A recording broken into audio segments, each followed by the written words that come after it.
할렐루야. 만나서 반갑습니다. 사랑과 행복의 교회 여러분 말씀을 나누게 돼서 감사하고 참 행복합니다. 교회들을 다녀봤지만 많은 그 이름들이 있는데 사랑의 교회도 있고 평안한 교회도 있고 의정부의 제 친구면서 사랑과 평화의 교회 있지만 사랑과 행복의 교회는 제가 처음인 것 같아요. 너무 이름이 참 좋아요. 사랑하면 행복할 줄 믿습니다. 하나님은 사랑이시고 하나님의 교회는 사랑함으로 행복한 교회. 만일 제가 다시 기회를 주셔서 교회를 개척하거나 한다면 교회 이름을 사랑과 행복의 교회다 이렇게 했으면 참 좋네요. 와보니까는 이름만 그런 것이 아니라 우리 어린아이 생일이라고 케이크 해주는데 평생에 처음 봤네요. 참 놀랍네요. 오늘 특성하신 분 부부신가요? 부부가 또 특성도 하시고 참 너무 감사해요. 마음문을 열기 위해서 좀 넌센스 퀴즈 하나 하지요. 높은 데서 한참 떨어지다가 나무에 탁 걸린 사람이 있어. 이 사람을 뭐라 그러는지 아세요 혹시? 덜 누가 하셨어요? 덜 떨어진 사람 빨리 나오세요. 여기 시상도 있습니다. 어, 나무에 탁 걸려서 덜 떨어진 사람이세요. 예. 음, 제가 덜 떨어진 사람이고 덜 떨어진 목사예요. 얼마나 시원찮은지 한 번은 그 갔다 오다 공항에서 이렇게 시간이 돼가지고 기다리고 있는데 저쪽에 아는 사람처럼 보이는 사람이 있어서 제가 같이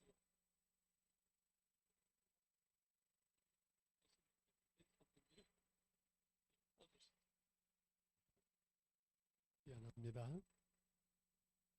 여기 있습니다.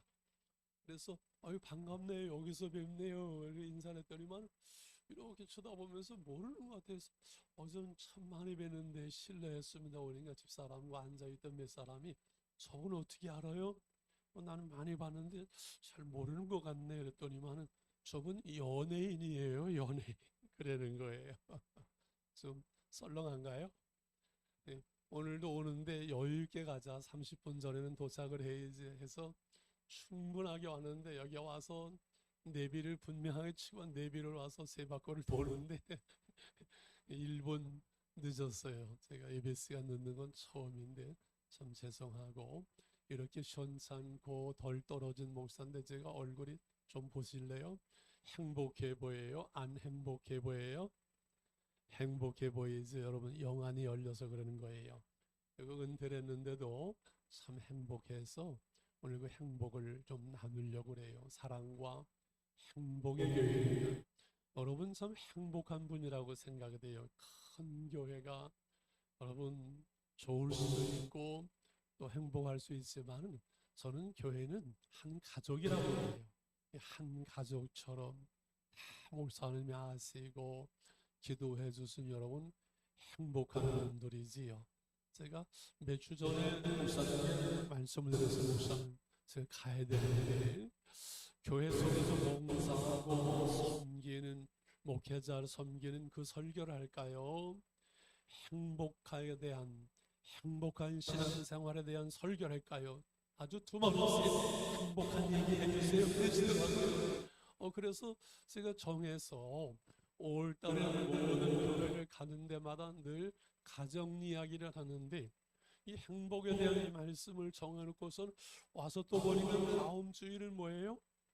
해피데이. 초청 주일이 그래서 이거 오늘 어떡하지 고민을 했었는데 보니까 본문도 또 바뀌었네요. 마태복음 7장 12절 한 절 같이 우리 읽고, 제가 본문을 마태복음 7장 12절 드린 것 같은데 잘못 들었는지 본문이 좀 바뀌었어요. 제목은 마찬가지인데. 그래서 마태복음 7장 12절 한 절만 같이 우리 읽고 말씀을 나누도록 하겠습니다. 마태복음 7장 잘하는 말씀이죠. 12절 그러므로 시작.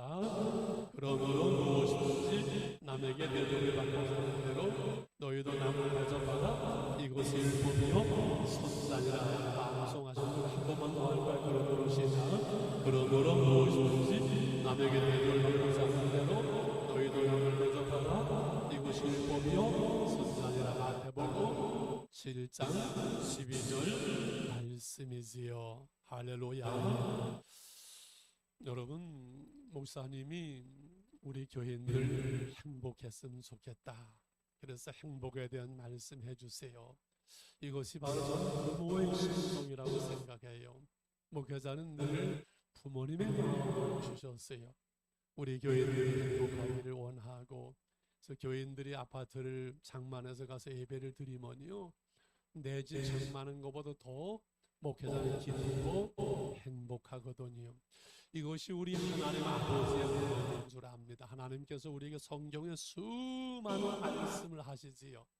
근데 제게 제일 좋아하는 말씀이 있어요. 하나님이 세상을 이처럼 사랑하사 독생자를 주셨으니 이는 저를 믿는 자마다 멸망하지 않고 영생을 얻게 하시니라. 이 영생은 죽어서 하는 나라에 가서 영원히 사는 삶의 기록지만이 아니라 오늘 주님과 함께 살아가는, 주님이 주신 영생을 누리며 영생을 맛보며 작은 천국을 오늘 살아가는 행복한 삶. 그래서 주 안에서 항상 기뻐하라. 내가 다시 말하니 기뻐하라는 것은 행복하라는 거지요. 하나님이 우리에게 그 아들을 주셨어요. 우리의 죄를 그 아들에게 대신하셨어요. 우리를 구원하셨어요. 하나님을 아버지라 부르게 하셨어요. 우리에게 영생을 주셨어요. 우리에게 모든 것을 다 주셨어요. 독생자를 주 아들을 주신 하나님께서 우리에게 모든 것을 은사로 주셨어요. 우리는 그러므로 그 하나님의 은혜, 하나님의 영생, 하나님의 행복, 하나님의 천국을 누리는 행복한 삶을 살아가야 될 줄 믿습니다. 이것이 하나님의 뜻이지요. 그런데요, 모든 사람들이 다 행복한 것은 아닌 것 같아요. 교회를 나와서 예수 믿는 사람들이 다 행복한 것은 아닌 것 같아요. 좀 어떻게 살아? 행복해? 그럼 행복이 무슨 행복이냐? 죽지 못해서 한다. 그런 친구들이 많지. 나 정말 행복해. 나 참 행복해. 너도 나처럼 행복했으면 좋겠어. 나처럼 우리 교회 나와서, 우리 사랑과 행복의 교회 나와서 너도 행복했으면 좋겠어. 이것이 전도인 줄 믿습니다. 근데 많은 사람들이 행복하지 못한 사람이 있어요. 왜 그럴까요?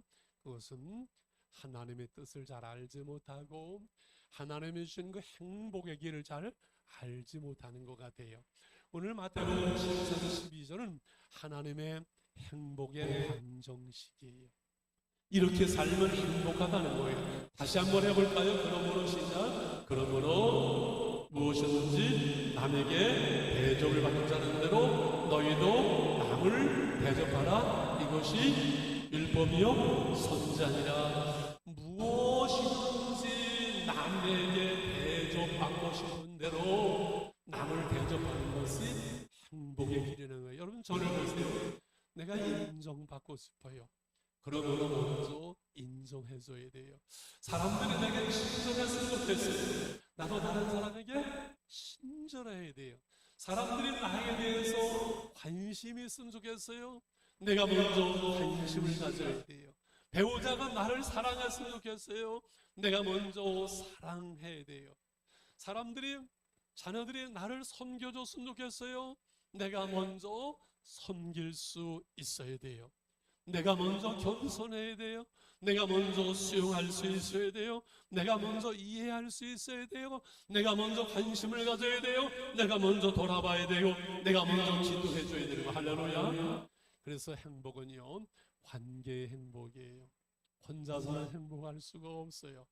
아무리 좋은 일이 있고 신나는 일이 있어도 그 기쁨을, 즐거움을 함께 누릴 사람이 없다면요, 행복할 수가 없는 거지요. 저는 고향이 양평이에요.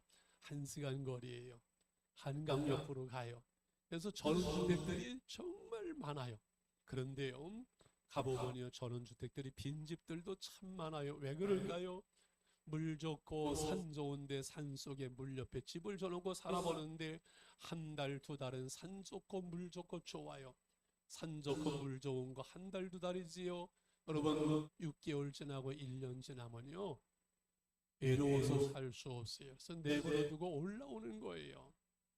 그래서 한 가족을 이루고 한 교회 속에서 너와 나와 우리가 행복을 누리도록 성부, 성자, 성령 이 관계 속에서 관계하시는 하나님께서 우리 인간을, 가정을 주시고 이웃을 주시고 교회를 주셔서 그 행복을 누리게 하신 줄 믿습니다. 할렐루야. 오늘 내 옆에 있는 사람은 이 행복을 누리기 위해서 주신 사람들이, 그런데 보세요, 문제는 뭐예요? 관계가 늘 좋고 행복한 것만은 아니에요. 부부로 저도 47년을 살아봤는데 오늘 아침에도 아주 사랑의 대화를 한참 나눴는데 늘 부부도 좋은 것만 아니에요.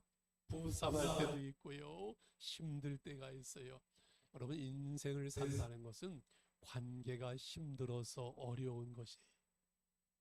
일하는 것이 힘든 것이 아니에요. 직장에 나가서 여러분 일본어 상사와 동료와 부하와 관계가 힘들어서 힘든 거예요. 인생이. 가정 속에서 일하는 게 힘든 것이 아니라 부부와의 관계, 부모와 자식 관계, 형제들과의 관계, 이 관계가 어려울 때 인생이 힘든 거예요. 제가 40년 단임 목회를 해봤어요. 목회하는 거 사역 힘들지 않아요. 뭐가 힘든 거 아니? 사람들과의 관계, 그 힘든 관계를 풀어가고 관계를 아름답게 하는 거, 그게 힘들어요. 근데 신앙이 뭐냐고 묻는다면은 관계 회복이라고 말할 수 있어요. 죄로 말미암아 하나님과의 관계가 깨어졌어요. 죄로 말미암아 나 중심으로 사람과의 관계가 깨어졌어요. 죄로 말미암아 나 자신과의 관계도 여러분 깨어졌어요. 그리고 환경과의 관계가 깨어져요. 예수님을 믿음으로 제 문제가 해결됐어요. 하나님을 아버지라고 부를 수 있도록 하나님과의 관계가 회복되어지고, 내 이웃을 내 몸처럼 사랑할 수 있는 이웃과의 관계가 회복되어지고, 나 자신이 때로는 싫을 때 있었는데 나 자신과의 관계도 회복되어졌어요. 할렐루야. 이것이 바로 신앙이에요. 그래서 내 이웃을 내 몸처럼 사랑할 수 있는, 여러분, 그러므로 무엇인 남에게 대접을 받고자 하는 너희도 남을 대접하라. 이것이 율법이요 선자라. 율법서와 선지서의 중심이라는 거예요. 성경의 중심이라는 거예요. 그래서 이것을 황금률이라고 해요. 이상하다. 이게 뭐 대접을 받고자 하는 대로 대접을 하라? 이건 공자님도 이 정도 말씀하셨는데 이게 왜 성경의 중심이라고 황금률이라? 이것은 대접을 받고 대접을 하고 관계에 대한 말씀이구나. 할렐루야. 그래서 이 관계가 힘들 때, 어려울 때 이것을 어떻게 풀어가느냐가 인생을 살아가는 삶의 지혜고 신앙의 능력이에요. 그 사람 믿음이 있고 은혜가 있고 신앙의 능력이 있냐 없느냐, 뭐예요? 관계를 풀어가는 능력이고 그게 지혜지. 이 관계를 아름답게 하려면 먼저 수용성이에요. 그래서 빌립보서 4장 3절에 주 안에서 항상 기뻐하라, 내가 다시니 기뻐하라, 행복하라는 그러면 그 뒤에 5절에 너의 관용을 모든 사람들에게 알게 하라, 주께서 가까우시니라. 관용, 넓은 마음이에요. 수용할 수 있는 마음이에요. 이것이 바로 인생을 행복하게, 관계를 아름답게 해가는 방법이에요. 이런 사람도 저런 사람도 누가 뭐래도 그것을 받아들일 수 있는 넓은 마음. 그래서 해불의 양술 안에 바다는 모든 물을 받아들인다. 너는 흙탕물이라 싫어. 너는 물이 왜 그래 쓰레기가 있어 싫어? 아니라 낮은 곳에 있는 바다는, 넓은 바다는 모든 물을 다 받아들이기에 바다가 될 수 있는 거예요. 늘 저는 평생의 기도 제목이 그거였어요. 하나님, 좀 내 마음을 열어주세요. 좀 넓은 마음을 주세요. 우주 만물을 지으신 하나님의 저를 지으신 내 마음이 왜 이렇게 밴드 구멍처럼 좁아요? 말 한마디 때문에 힘들고 일주일씩 끙끙거리고, 하나님 내 마음 좀 넓어주세요. 이게 기도의 제목이었었어요. 이게 쉽지 않아요. 그래서 넓은 마음을 가져야 되는데, 그것은 서운함이 자라지 못하게 해더라요. 관계 속에 서운함이 올 때가 있어요. 그 서운함이 자라면 원망이 되어지고, 이게 관계를 끊어요. 원망과 불평이 관계를 끊는 비수가 되어져요. 그래서 낮은 곳에 나를 낮추는 것만큼 넓어지고, 겸손하게 나를 낮추는 것만큼 사람을 수용할 수 있고, 그리고 서운함이 자라지 않게 돼요. 왜 서운한 마음이 생길까를 가만히 생각을 해보니까, 내가 먼저 대접을 하려고 하는 게 아니라 대접을 받고자 하는 마음이 있으면요, 서운해지더라고요. 늘 대접하고자 하면 서운함이 생길 수 없어요. 내가 먼저 친절하고, 내가 먼저 사랑하고, 내가 먼저 격려하고, 내가 먼저 대접하고, 내가 먼저 하는데 뭐 서운할 게 뭐가 있겠어요. 할렐루야. 그래서 서운함이 자라지 못하게 해야 되고, 그리고 서운함을, 선악과를 뛰어넘어야 돼. 한번 따라할까요? 관용함을 주소서. 서운함이 자라지 않게 하소서. 선악과를 뛰어넘게 하소서. 인간은 선악과를 뛰어넘기 때문에 선악을 판단하게 돼요. 여기서 법도 나오고 윤리와 도덕도 나와요. 누가 선한 사람이야? 누가 착한 나라야? 누가 좋은 나라야? 어린아이들도 어려서부터 선악을 추구해요. 그러나 이건 선하고 이건 악하고, 당신 이거 잘못했잖아, 당신 이게 잘했잖아, 윤리와 도덕, 법에는 생명이 없어요. 해결의 길이 없어요.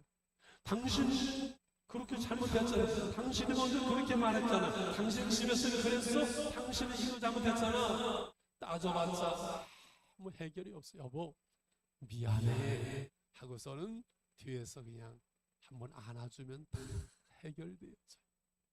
선악을 따지는 관계에 있으면요, 관계가 끊어져요. 이해되시지요? 선악을 뛰어넘는 게 사랑이에요. 하나님이 우리를 선악으로 대한다면 구원받을 자 한 사람도 없어요. 저는 여기 서 있을 수가 없어요. 그 선악을 뛰어넘어서 생명과는 하나님의 사랑이에요. 선악을 뛰어넘어야 돼요. 이걸 뛰어넘지 못하면요, 관계에 행복을 누릴 수 없어요. 그걸 뛰어넘으려면 어린아이의 일을 버려야, 따라하시게, 어린아이의 일을 버리자. 사랑 오래 참고 온유함을 투기하지 않으면, 자랑하지 않으면 쭉 사랑의 칼라 열릴 것까지를 얘기하다가 사랑장 본문 13장 11절에서 내가 어렸을 때는 말하는 것이 어린아이 같고, 깨닫는 것이, 생각하는 것이 어린아이 같다가 장성한 사람이 되어 어린아이의 일을 버렸노라. 왜 사랑을 얘기하다가 결론을 내기 전에 어린아이를 버렸노라고 말할까요? 왜 그럴 것 같아요? 오늘 특성 잘 하셨는데 집사님이시죠? 왜 사랑을 얘기하다가 어린아이를 버리라고 해요? 어린아이는 사랑할 수 없어요. 어린아이는 이해하지 못해요. 어린아이는 부모님의 마음 형편을 헤아리지 못해요. 그냥 내 성질대로, 내 욕심대로 투정 부리고 성질내고, 그게 어린아이예요. 어린아이는 사랑할 수 없어요. 내 중심대로, 내 성질대로, 내 마음대로, 내 욕심대로 이 어린아이를 내려놓지 않으면요, 사랑할 수 없어요. 우리가 사랑하지 못하는 것은 나중심의 이기주의를 벗어나지 못하기 때문에. 누가 나중심의 이기주의를 넘어설 수 있겠어요? 그건 저도 힘들어요. 그러나 그 유치한 내 생각대로, 내 감정대로, 내 성질대로 살려고 하는 그 유치한 어린아이를 좀 내려놓으려고 애쓰을 때 우리는 장성할 수 있고, 수용할 수 있고, 돌아볼 수 있고, 먼저 대접할 수 있고, 사랑할 수 있어요. 부부싸움 하는 거 여러분 들어보세요. 부부싸움 하는 거 참 재밌어요. 당신은 왜 그랬어? 당신은 잘했어? 당신은 그때 그랬잖아. 이게 어린애 싸움이에요? 어린 싸움이에요? 부부싸움은 다 어린애 싸움이에요. 우리 인간은 이 나중심의 이기주의 죄성, 태어나면서부터 우리 DNA를 죄를 가지고 태어나요. 어린애 보세요. 그 티 말고 순수한 애가 둘째 애 태어난 가서 찌르고 꼬집고 안 볼 때 가서 깎고, 그걸 어디서 배웠어요? 나중심의 이기주의 죄를 가지고 태어났어요. 그 아이가 그 하나님의 사랑 가운데 자라면서 회복이 되고 치유가 되면서 이제는 한 남자와 여자를 사랑할 수 있는 장성한 사람이 되었을 때 결혼을 해서 한 가정을 이루는 거예요. 할렐루야. 그래서 어린아이를 우리가 버릴 수 있고, 그리고 관심을 가지고 배려할 수 있고 대접할 수가 있는 거예요. 대접을 받고 사는 대로 먼저 대접할 수가 있어요. 제 얘기가 좀 죄송합니다만, 제가 서울선 개척교회를 한번 하고 파주 시골 가서 개척교회를 하면서 이제 교회를 목회를 할 때인데, 수련회를 제주도에 갔어요. 그런데 한 연세 많으신 목사님이 어머님을 모시고 수련회를 오셨어요. 노예 목사님이신데 차를 모르는 분이에요. 근데 그 어머님 하시는데 힘들어서 제가 저분은 지팡이 좀 하나 사드렸으면 좋겠다. 그 당시에 뭐 몇천 원 주고 지팡이를 하나 사드렸어요. 세월이 지나고 그 연세 많은 목사님 은퇴를 하면서 저를 생각을 하고 서울로 후임자로 오라는 거예요. 저 서울 가서 목회 잘 못해요. 자신 없어요. 와서 설교나 한번 해봐, 황 목사. 주일날 설교하는 거 가지고 오해와 설교하는데 서울로 오게 됐어요.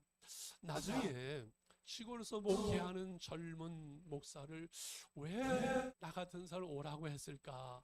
그때 어른을 생각하고 지팡이 하나를 사줬던 그 작은 배려, 작은 선물, 작은 섬김이 하나님의 놀라운 일들을 이루게 하는 길이 되어졌어요.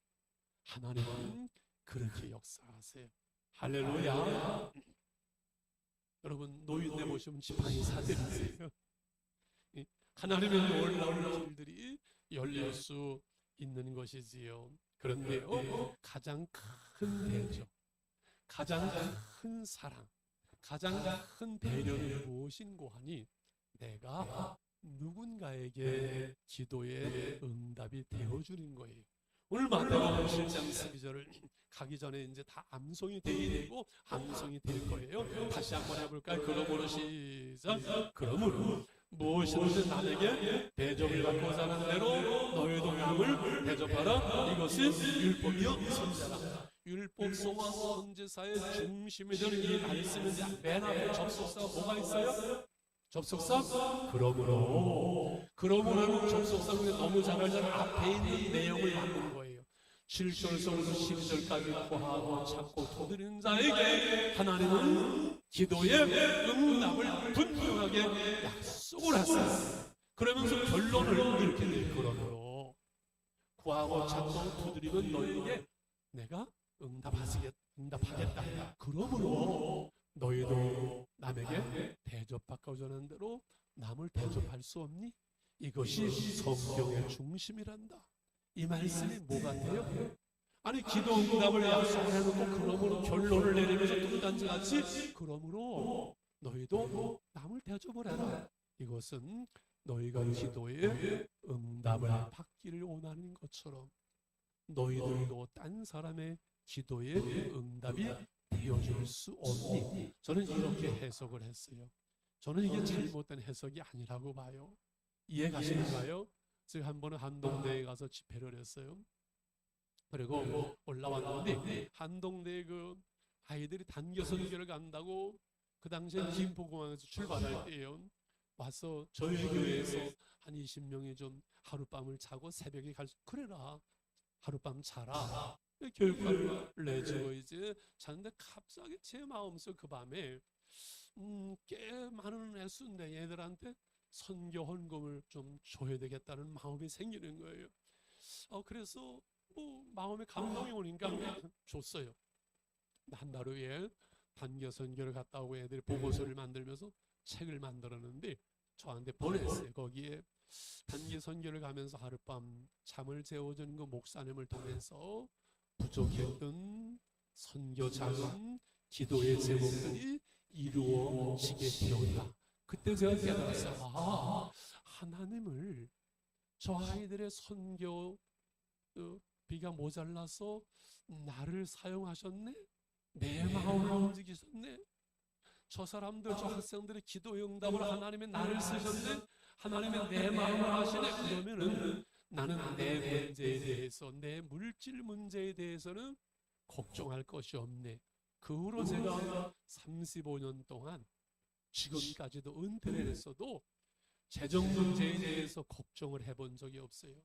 새로 교회당을 짓고 헐겁도 집을 10채를 사고 교회당을 또 짓고 31년 동안 그렇게 하면서 수십억의 빚을 가지고 늘 빚더미 속에서 걸어왔어요. 30년을. 그런데 한 번도 제 마음속에 재정 문제를 가지고 걱정하거나 근심 안 했어요. 왜? 하나님이 내 마음을 아시는데, 나를 아시는데, 나를 쓰시는데, 우리 교회 주님의 교회고, 그리고 내가 목회하는데 재정 문제를 걱정할 것이면 늘 풍성하게 하시고 지금도 넘치게 하시고 모자라지 않게 하세요. 여러분, 대접을 받고자 하는 대로 먼저 남을 인정하고 대접하고 사랑하고 친절하고, 그리고 교회 문제가 눈에 보이잖아요. 어떤 문제 보이잖아요. 그럴 때 감동이 올 때는 대접을 하세요. 다른 사람의 기도의 응답이 되어주세요. 요즘 옛날에는 까마귀가 물어다가 엘리야 밥도 줘줘. 요즘은 서울에 대도시에 까마귀 없잖아요. 기도 응답의 70-80% 이상 90%는 다 사람을 통해서 와요. 여러분이 그 기도의 응답이 되어지는 것, 이것이 최고의 대접인 줄 믿습니다. 할렐루야. 제가 40분 넘어서 시작했는데 목사님 언제까지 하면 될까요? 성령이 인도하시는 대로 할까요? 또 언제 제가 오겠어요? 자, 그래서 대접을 받고자 하는 대로 남을 대접하는 것, 이것이 행복의 길이에요. 하나님이 우리를 통해서 다른 사람에게 기도의 응답이 되어준다면 내가 얼마나 행복하겠어요.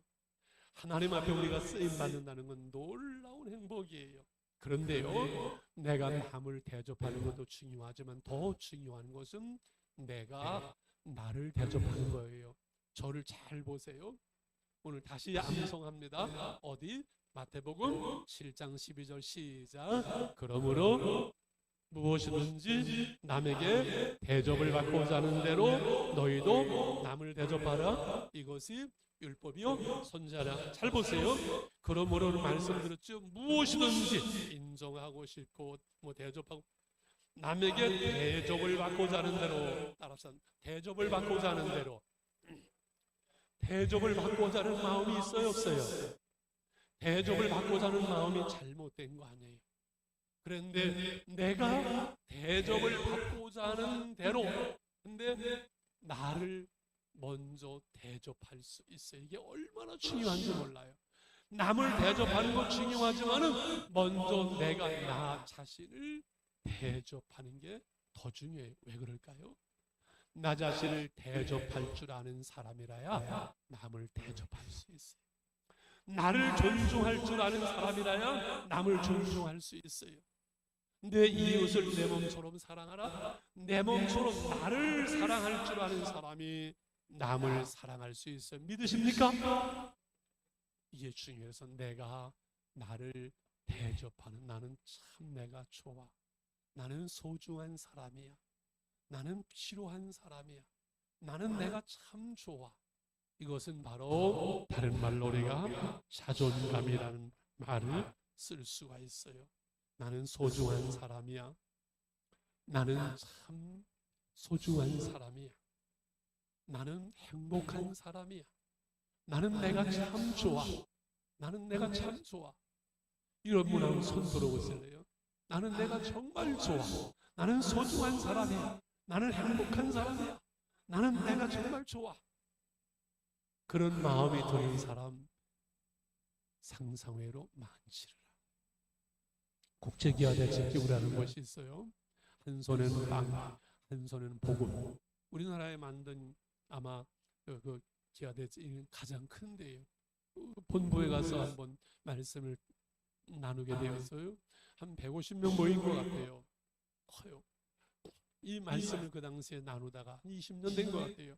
여러분, 내가 참 좋다고 생각되어지고 나를 정말 사랑하는 사람, 나는 내가 정말 좋아요. 한 사람 손 들어보세요 했더니요, 100명 넘는 사람 중에서 2~3명밖에는 손을 안 들어요. 이게 왜 그럴까? 왜 사람들은 자존감이 높지를 못할까? 나는 내가 참 좋아요. 나를 사랑하고 있는 나들을 인정하고 할 수 있는 게 자존감이에요. 자존감. 이 자신감과 자존감은 달라요. 자만심과 자존감은 달라요. 자만심은 교만이지만 자존감은 내가 나를 인정하는 건강한 인격, 건강한 마음, 건강한 영혼을 말하거든요. 이해가시죠? 왜 사람들은 자존감이 낮을까? 자존감이 낮은 사람은요, 아무리 환경이 좋아도요, 행복할 수가 없어요. 내가 좋아요. 여러분 행복하죠? 내가 싫은데 어떻게 행복해요? 왜 자존감이 낮은 것 같아요? 우리 여기 학생들 이렇게 교회 왔네요. 너무 멋지네요. 세상에. 남매가 잘생겼네요. 엄마랑 똑같네. 엄마가 미인이라서 아주 미인이네. 보세요. 자, 학교는 1, 2, 3등으로 점수를 가지고 줄을 세우고 그렇게 와서 이것은요, 저는 올바른 교육이 아니에요. 물론 공부 잘할 수 있어야 되고 공부 잘해야 되고 그 성적을 따라 해야 되지만 여러분 1등, 2등은 하나나 둘밖에 없어요. 그러면 한 반이 공부가 그 한두 명 1, 2등을 위해서 존재하는 건 그건 잘못된 거예요. 중간을 하든 꼴등을 하든 그건 관계없어요. 행복은 성적순이 아니에요. 성적이 어찌하든 누구든지 건강한 인격을 가지고 살아갈수록 돕는 것이 교육이 돼요. 1, 2등만이 살아남고 1, 2등 공부 잘하는 애들만이 진로가 열리고 1, 2등 공부 잘하는 애들만 행복한 그 교육이라면 교육이 잘못된 것이라고 말할 수 있어요. 중간도 꼴찌도 모든 아이들을 위해서 교육이 존재하는 것이잖아요. 우리나라의 교육에 그런 문제점을 가지고 있었어요. 이해가시지요? 그리고 우리 기독교인이요, 자기를 부인하라, 겸손하라, 이런 것들이 나를 부인한다는 것이 나는 아무것도 아니야, 이렇게 자기를 무시하는 것으로 오해될 수 있어요. 그게 아니에요. 자존감을 무너뜨리는 게 아니에요. 우리가 진정으로 예수를 믿으면요, 우리의 자존감은 오히려 당당해지고 높아질 수 있어요. 여기서 여러분 잘 들어보세요. 저를 주목을 해주세요. 여러분, 내 모습과 내 점수와 내 형편과 내 아파트와 내 처지와 내 모습을 가지고 나를 평가할 수가 있어요. 이건 올바른 평가가 아니에요. 여러분 다시 질문합니다. 저를 보세요. 눈을 뜨시고요. 다른 사람이 나에 대한 평가가 정당한 평가일까요? 내가 나를 평가하는 것이 올바른 평가일까요? 어떻습니까? 다른 사람이 나를 평가하는 거 맞을 수도 있고 영 틀릴 수가 있어요. 내가 나를 스스로 평가하는 거 맞을 수도 있고 영 틀릴 수도 있어요. 누구의 평가가 가장 완벽할까요? 남의 나에 대한 평가, 내가 나에 대한 평가, 하나님이 나에 대한 평가, 어떤 게 가장 맞을까요? 하나님이 나에 대한 평가가 완전한 평가예요. 사람들은 내 모습을 보고 대할 수 있고 내 점수를 가지고 평가할 수 있고 내 아파트를 가지고 평가할 수 있고 나는 스스로 내 모습을 가지고 평가할 수 있지만 하나님은 내 모습 그대로 평가하세요. 할렐루야. 하나님 앞에 우리의 평가가 어떤 관이 잘 보세요. 우리는 하나님의 VIP, Very Important Person. 우리는 하나님 앞에 참으로 중요한 사람이에요. 왜 그럴까요? 하나님이요, 그 아들을, 예수님을 우리를 대신해서 십자가에 못 박아 처참하게 죽게 하시고 그리고 우리를 살리셔서 우리를 하나님의 자녀를 삼으셨어요. 믿습니까? 이 믿음 때문에 우리가 여기 나와 있어요. 정말 예수님이 나의 죄를 대해서 십자가 죽으신 걸 믿으십니까? 그 예수를 믿음으로 죄 사함을 받은 것을 믿으십니까? 그 예수를 믿음으로 하나님의 자녀 된 것을 믿으십니까? 따라합시다. 하나님 아버지. 하나님 아버지. 우리가 하나님 아버지라고 부를 수 있는 것은 예수님이 내 죄를 대신해 죽으셨고 부활하신 주님이 나의 주님이 되셨으므로 그 예수님을 영접해서 예수님이 우리 안에 계심으로 예수님의 하나님 아버지가 내 아버지가 되고 예수님의 나라가 우리의 나라가 되고 예수님의 이름으로 기도할 수 있고 예수님의 생명이 나의 생명 영생이 된 줄 믿습니다. 그러므로 우리는 예수님짜리예요. 10만 불짜리가 아니고 100만 불짜리가 아니고 32억의 아파트에 살게 된 32억짜리가 아니고 우리는 얼마짜리라고요? 예수님짜리. 얼마짜리라고요? 예수님짜리. 눈을 뜨시고 저를 쳐다봐 주세요. 저를 안 쳐다보면 설교를 안 듣겠다는 거거든요. 그럼 나가셔야 되고요. 저를 쳐다보셔야 돼요. 잘 들으세요. 오늘 여러분 이건 너무 중요한 말씀이에요. 제 평생이 아마 마지막 설교하려면 이 설교할 거예요. 지금부터 잘 들으세요. 예수님짜리예요. 그래서 천하를 줘도 우리의 생명을 바꿀 수 없다 그랬어요. 천하를 줘도 내 생명이 없으면 무슨 의미가 있어요? 그런데 천하를 줘도 바꿀 수 없는 생명을 영생을 하나님이 우리에게 주셔서 우리는 예수님짜리예요. 하나님의 자녀가 되었어요. 하나님을 아버지라고 불러요. 그래서 하나님이 우리를 바라보실 때 우리는 하나님의 VIP, 하나님 앞에 참으로 중요한 사람이 되었기 때문에 여러분 우리를 무시하면 안 돼요. 나를 대접할 수 있어야 돼요. 나를 좋아할 수 있어야 돼요. 나를 인정할 수 있어야 돼요. 나를 수용할 수 있어야 돼요. 왜? 하나님이 내 모습 그대를 받으셨고 하나님이 나를 사랑하셨고 하나님이 나를 하나님의 자녀 삼아 주셨기 때문에 그래요. 그런데 보세요. 그런데도요.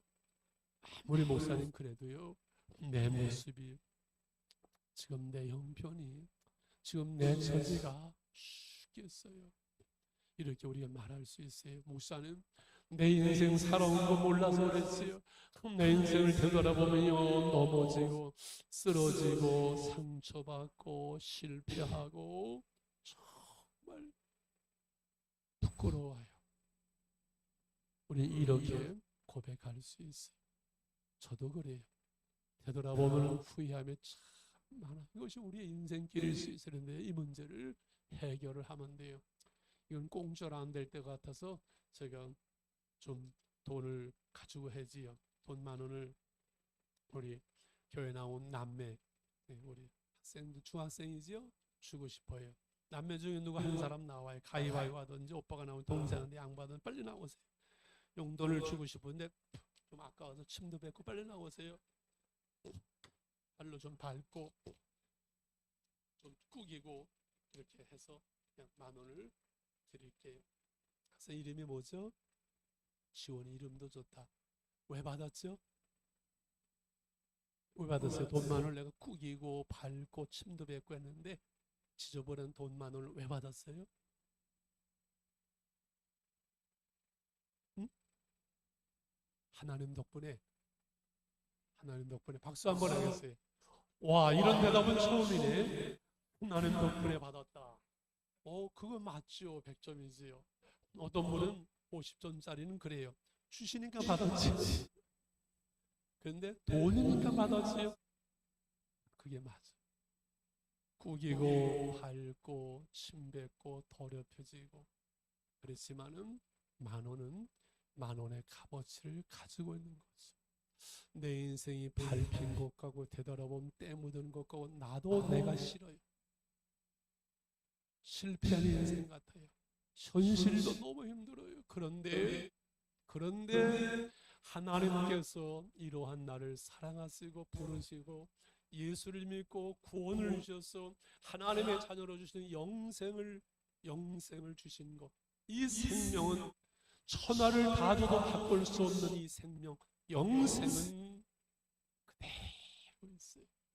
내 인생 내가 실패하는 것 같고 넘어지고 쓰러지고 떼묻고 더럽혀진 것 같고 내가 내 인생을 잘못 사는 것 같아. 나도 내가 싫은 것 같아. 그런데 하나님 앞에서 나를 평가를 하나님은 나를 VIP라고 하나님의 자녀라고 하나님이 나를 사랑하시고 오늘 우리가 이 자리에 있고 이 말씀을 우리가 들을 수 있는 것은 여러분 하나님이 여러분을 사랑하시니 이제 나도 나를 사랑하고 나도 나를 인정하고 나도 나를 이제는 받아주고 여러분 내 자존감이 건강해서 나를 사랑할 수 있을 때 나를 대접할 수 있을 때 다른 사람을 대접하고 다른 사람을 사랑할 수 있어요. 다른 사람을 용서하지 못하고 사랑하지 못하고 대접하지 못하는 것은 내 자존감이 내 스스로 내 안에서 상처가 있기 때문에 그래요. 이제는 다 치유받으세요. 왜? 하나님이 사랑하시기 때문에. 그래서 마지막 말씀을 조금만 더 들으려고 합니다. 그것은 이제 하나님의 은혜로 우리 안에 회복이 일어나는 그 하나님의 은혜를 구하는 거예요. 신앙이 뭐라 그랬어요? 관계의 회복이라고. 죄로 말미암아 하나님과 단절, 이웃과 단절, 자신과 단절, 환경과 단절됐던 이것들이 회복이 되어야 하나님과의 관계에 회복이 되어야 다른 것이 회복되어져요. 하나님을 아버지라고 부를 수 있으니 아바 아버지 관계가 회복된 거예요. 저는 하나님을 아버지라 부른다는 것이 얼마나 놀라운지.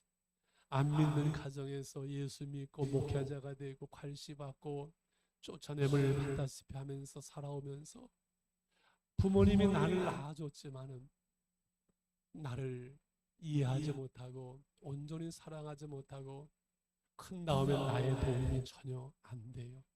근데 하나님 내 영혼의 아버지 하늘아버지 아버지 부르면요 내 가슴에 눈물이 흐르면서요 하나님을 아버지라 부를 수 있는 놀라운 은혜, 그리고 하나님께 구할 수 있고 찾을 수 있고 문을 두드릴 수 있고 기도할 때 하나님이 응답하신다는 약속.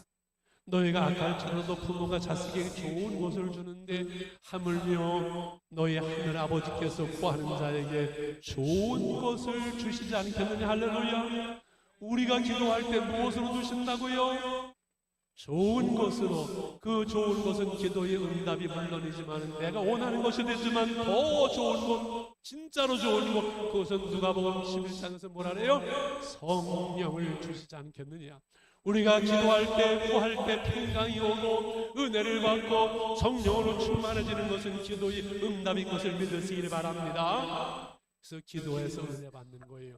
그러므로 열심히 사는 것보다 기도하는 것이 더 중요하고요. 바르게 사는 것보다 하나님의 은혜를 받는 것이 더 중요합니다. 할렐루야. 관계에 대한 말씀을 들었었는데 부부관계 속에서 늘 부부관계 속에서 채워지는가요? 안 채워져요. 자식을 키우면서 그토록 사랑하고 다 주는데 여러분 그 자녀들이 부모의 기대만큼 채워지지를 않아요. 목회를 해보니까 목회자인 저희 기대만큼 교인들이 장로님들이 30몇 분인데도 따라주는 사람 별로 없어요. 이 부족한 부분들을 여러분 서운함으로 채우고 원망과 불평으로 채우면 망하는 거예요. 근데 부부관계 부족한 것을 뭘로 채울까요? 뭘로 채워요? 하나님의 은혜로 채우는 거예요. 관계 속에 때로 살다 보면 부딪히고 서운한 거 있어요. 원망과 불평이 아니라 뭘로 채워야 돼요? 하나님의 은혜로 사랑으로 채우는 거예요. 교회 속에도 마찬가지예요. 그래서 문제가 있을 때 어려움이 있을 때 하나님의 은혜를 구하고 눈물로 기도하고 사랑이 뭐냐고 물으신다면 눈물의 씨앗이라고 말하는 거예요. 하나님께 깊이 기도하면서 하나님의 은혜로 하나님의 성령으로 내 안에 눈물이 흘러요. 그러면요 다 이해할 수 있고 다 용서할 수 있어요. 하나님의 사랑, 그 사랑으로 대접할 수 있는 것은 인격이 아니에요. 우리 인격이라는 것은 보잘것 없어요. 관계가 틀어지고 승질나면 인격이고 뭐 다 소용없어요.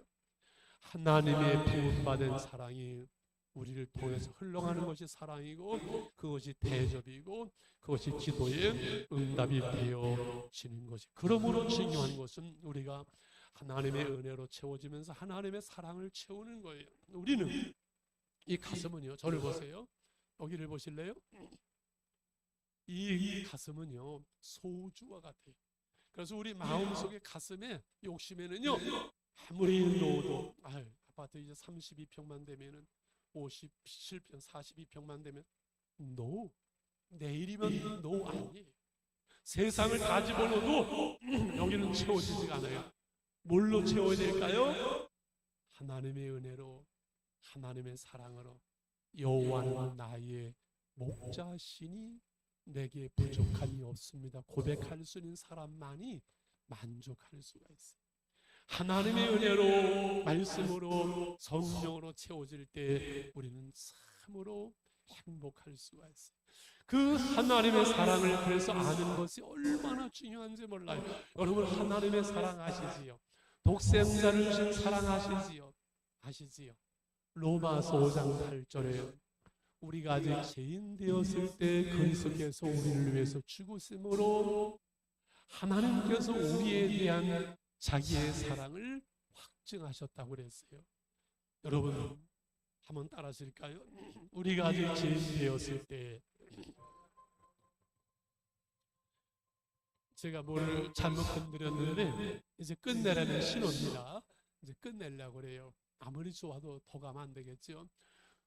우리가 아직 죄인 되었을 때 그리스도께서 우리를 위해서 죽으심을, 어디에서? 십자가 죽으심으로 우리에 대한 하나님의 사랑을 확증했다 그랬어요.